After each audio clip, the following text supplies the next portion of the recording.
There were two aha moments. One was when I was in high school and I was a distance runner, and my dad made me take the protein supplement that he had just developed. We were invited to a birthday party, and the birthday boy happened to be the general manager of Nature's Way.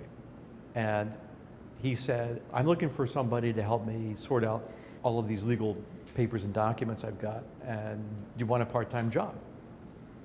I said, sure. And that was my beginning with this industry. I decided to become a vegetarian as a protest against the Vietnam War.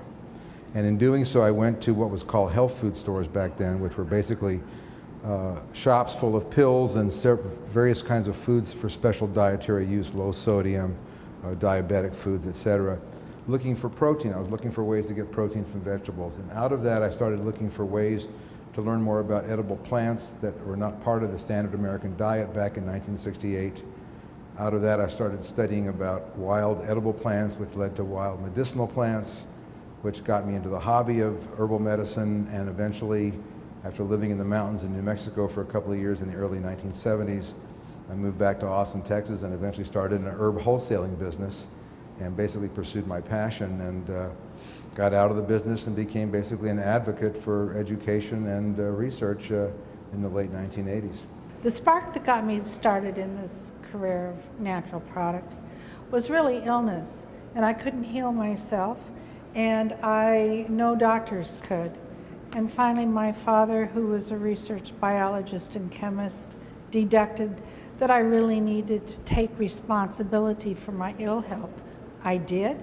I started eating food that was natural and real and whole, and lo and behold, I felt better and better by the month. We actually discovered this soap and grease and thought that would be really cool, but it had very ugly wrapping.